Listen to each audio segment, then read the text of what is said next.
I think we're going. Okay. Okay, you guys, coming back to second time around. We're figuring this out. But I get the honor to bring a guest with me today. Anna Steen out of Williston, North Dakota. Mother of two, Nikayla and Kalia.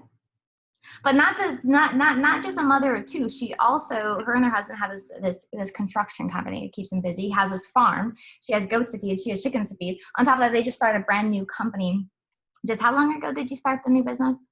It's still kind of in the works. Okay, so you're still working on things. Got it. Yeah.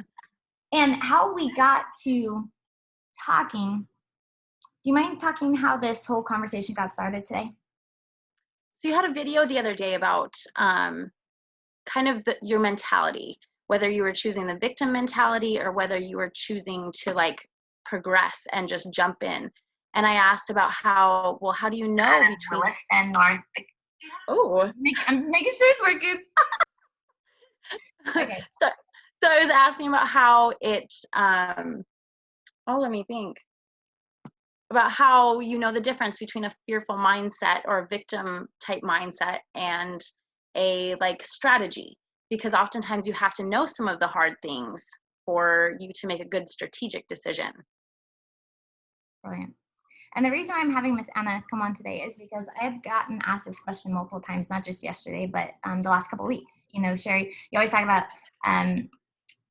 don't make a decision out of fear, make a decision out of certainty. But like, what's the fine line between knowing all your downsides, all the what ifs, versus being just a scared person versus actually being a responsible person? And so Anna jumped on and she asked this question so brilliantly and so eloquently. And so I said, you know what, would you mind asking? I said, would you mind being an example for everybody that was asking that question? And she said, Sure. So she's here today. Okay, so here's how I'm going to explain this question. How you can tell the difference between making sure you know your downsides versus overanalyzing things. You know, a coward dies 1,000 times and a courageous one only dies once. And what happens is in the human mind, whenever you want to go take a new action, you want to get a new result, then you need to take new action. The problem is most people don't take new action whenever they want a new result. They take an old action to get a new result. And whenever you take an old action, well, Anna, you tell me, what happens when you take an old action expecting a new result? It doesn't work out. It doesn't work. And that's where people start to get discouraged or despondent or all these emotions that don't serve them, is they think they're doing something new, but it's actually the same old thing. So the question is, whenever you go to make a new decision, most people think of the worst case scenario. All the what ifs, all the downsides, and even situations which would never possibly happen ever. An example, going back to that quote, is a coward dies 1,000 times.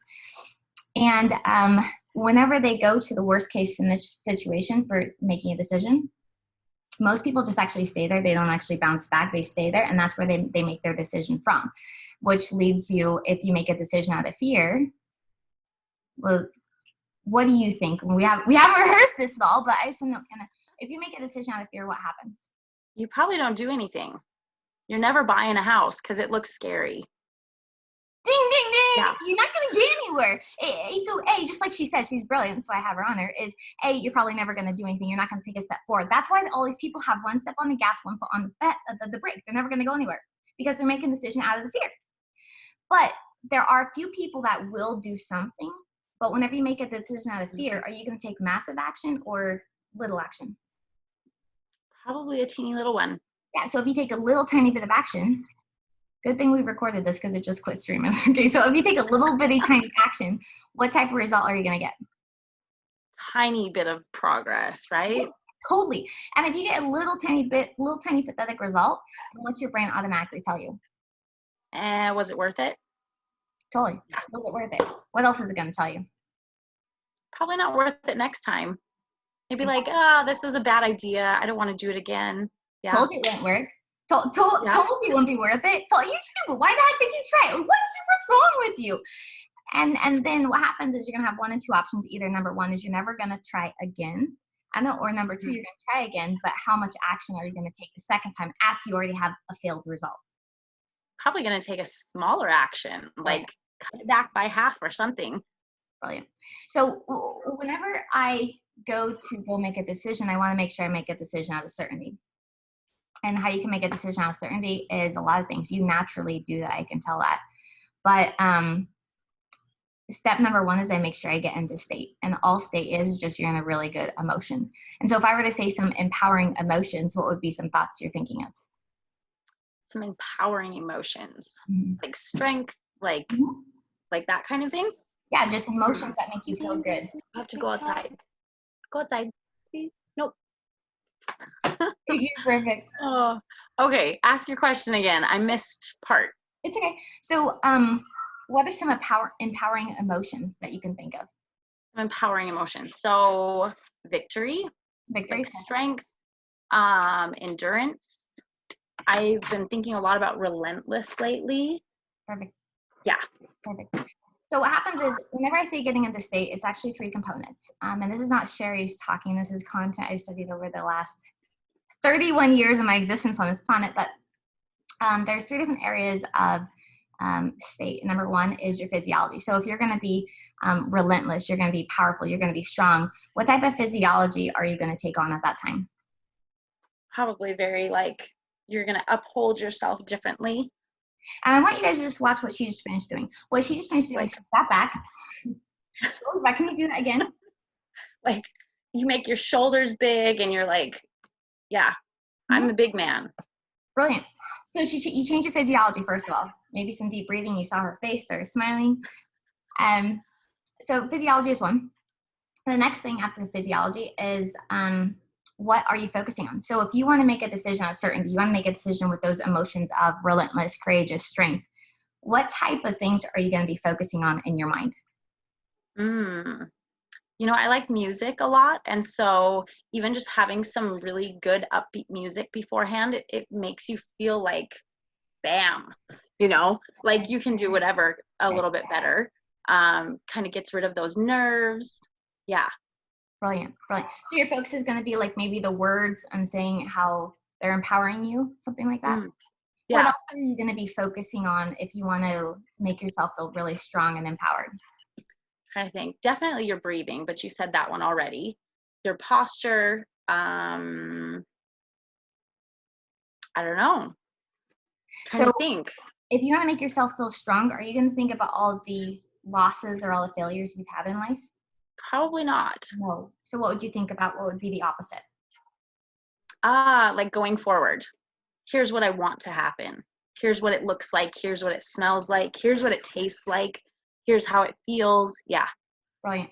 And do you think, and I'm just going out on a limb, but do you think you've lived experiences to where you've already experienced strength and power and relentlessness? Oh, yeah. Yeah. So do you think it might be a good idea to go relive some of those and focus on some of those times where you already dominated? Oh, I love that idea.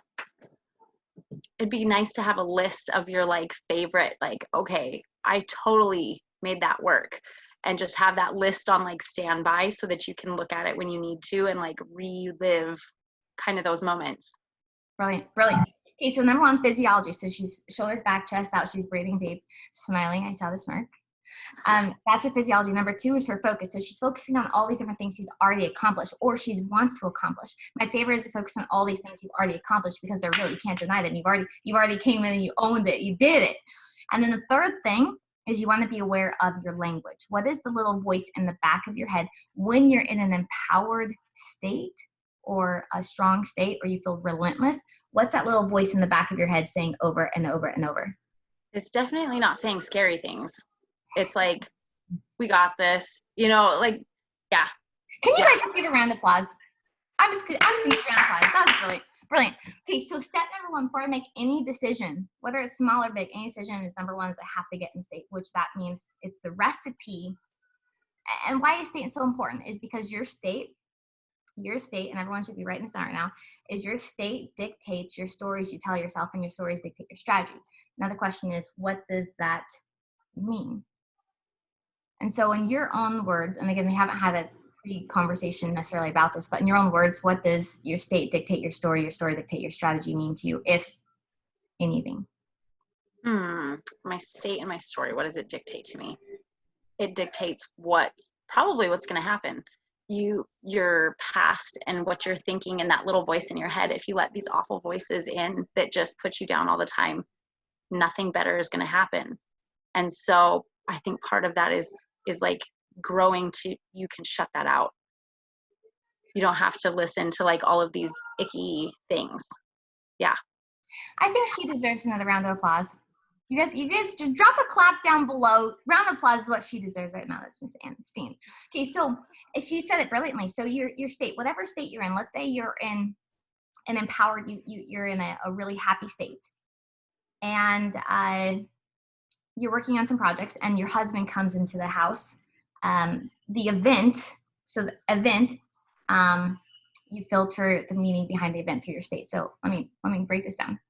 So let's say you're in a state of happiness and your husband walks into the door. The story you tell yourself about your husband walking into the door is going to be dictated on the emotion you're in. So if you're happy, what does it mean to you whenever the husband walks in the door and says, "Honey, I'm home"? Right? You're excited to see him. Yeah, it means he loves you. He's like, it's exciting. Like he's telling you he's home. Like he's here. Playtime. And so if that's the story you're telling yourself, then what is the strategy you go deploy? Do you run and slam the door and go hide in the closet, or what do you do? No, you could go over and run over and be like, "Hey, what's up? What are you doing?" Wrap yourself around them. Okay, but Yeah. listen closely to this. This is why your state is so important. Is if you're in a negative, angry state, which the reason why you're in a negative, angry state is a recipe for your state is your physiology. If you're angry, what type of physiology are you having? Your eyes are downcast more. You're not like making eye contact with people. Your posture is different. Yeah. Brilliant. Shoulders forward or back? If you're Probably angry. forward. Yeah. Like hunched over. Are you breathing deep or shallow? Shallow. Yeah. I suppose it depends on how mad. Yeah. Brilliant. Okay, are you tense or are you loose? Probably tense. Yeah. Okay, that's your physiology for anger. Your focus in your head. Are you thinking about all the happy thoughts, or what are you thinking if you're angry? Probably all the angry things, the things that are bugging you, annoying you. Yeah. And what's the language in the back of your head thinking if you're angry? Probably angry things. Mm-hmm. Yeah. So what happens is your husband walks in the house and you're in a angry emotion. You're in an angry state. The story you tell yourself whenever the husband walks in the house and says, "Honey, I'm home," and you're trying to work on your project, what's the initial story you're going to tell yourself? Probably that, you're bugging me. Mm-hmm. Why are you bugging me? You're yelling at me. Can't you see I'm working? Like, what's your deal? That's the story you're going to tell yourself, is he's bugging you. And then your strategy is probably not going to be running up to him and hugging him. What's it going to be? Yeah, you're going to be like, Yeah. no, leave me alone. Brilliant. Okay, so I know there's a lot of heavy content. I wasn't going to talk about all of this stuff, but are you sticking with me so far? I'm with you. I can tell. Okay, so the point of that is, number one, whenever I go make a decision, big or small, I get in state. So my emotions in a state that serves me. So my emotions are lined up in an emotion that serves me, my physiology, my language, and my focus. Number one, get in state. The next thing I want to do is I want to figure out, okay, what is my ultimate outcome? What's my ultimate outcome about decision? If I could play out exactly how I want, what would be my ultimate outcome? Next thing is once I figure out what exactly I want, then why do I want it? What's the purpose? What's the purpose behind it? Number three is I want to figure out, okay, what are the resources I have in play? And I'm doing all this while I'm still in state, while I'm at this high emotion. What are all the resources I have available? And by the way, if you're in a down state, if you're in a depressive, poor me state, not that you ever go there, nobody goes there. But if you're ever in a down state, are you going to be able to think about a lot of resources? I don't think so. I think you're going to, I don't know that I would even go into like, how are we getting somewhere? I don't think you could get that far. I hope you all just finished listening to what she just finished saying. That was powerful. Your brain can't even tap into that capacity of thinking about how we're going to get there if you're in a disempowering state. That is why emotion is so important. That's why state is so important. Mm-hmm. So number one, state. Number two, figure out what you want. Number three, figure out why you want it. Number four, figure out what are all my resources I can tap into. And by the way, resources are not just the internet or people around you, other mentors, or money. Resources could be stuff like your drive. Resources can be your determination. Resources can be your relentlessness. Resources can be your patience. Resources can be your brilliance. And so you write down all the different resources. And then what I do is I make if it's applicable, I make 3 goals. I normally cut down in 3 areas, 1 year, 90 days, and 1 week goal. And I make them comparable. So if, a goal is, let's say make 100 grand in 12 months on the side through XYZ. Then within 90 days, I should probably be making like 10 grand, 15 grand, 20 grand, like something like that, doing massive amount of work. And then I make my 1 week goal proportional with my 90-day goal. Meaning you can't just sit there and sit on the couch. That's your strategy for, not that you do that, but. You don't get your first week off. You don't get your first week off is what I'm trying to say. So that right there is what I do to go ahead and make any decision of certainty. So what I want you to go and do is, your question was an amazing question, which a lot of people had that question. So glad you asked that. By the way, the fact I'm so happy she asked that question, well, you tell me, why do you think I'm so happy you asked that question? Well, we talked about earlier, a lot of people don't ask those kinds of questions. Why do you think they don't ask questions? They don't want to feel stupid. Yeah. Brilliant. I heard this a long time ago, and it resonated with me because I used to be the person in the back room never wanting to talk or ask questions, let alone be known by anybody. But the only stupid question is the one you don't ask. The slowest way to ever learn is to go try to make your own path and figure it out on your own. When the fastest way is to learn from somebody else that's already done it and just follow in their footsteps. Ask questions. So it's great to get that leg up. Yes. So in closing, Miss Anna, I want you to go ahead and answer the question as though I just finished asking you the question. Okay, so I'm trying to think. The question is the one I first asked you in the beginning. Yeah, so we've traveled a lot of miles since then. But yeah, I was like, wait, in the beginning. Yeah. So the difference between making a decision out of fear versus making a decision that is, what was the word I used? Strategic, is your mindset and your posture. What else? Your emotional state when you make those choices. Yeah. Brilliant. It just really comes down to just 2 things. A decision out of fear is just something you do naturally as a human being. People, it's totally ungoverned, it's totally undirected, it's totally unguided. It's just left out there to default to our animalistic behaviors, which is just drop everything and run and hide. That's it. You don't have to work at making a decision out of fear. You have to work at making a decision out of certainty. But what's your thoughts on why it's important to make a decision out of certainty? I think you do a better job when you know something, like we talked about buying a house earlier and how you would be like, okay, but has it had a flood? Are there cracks in the foundation? Knowing those things help you make a better choice. I'm not scared of it. And I'm not like, oh my gosh, like there's so many things not perfect with the house. I'm just like, no, it's life. I don't know. Maybe accepting the rawness of like, well, life happens, but this is the best choice right now. Brilliant.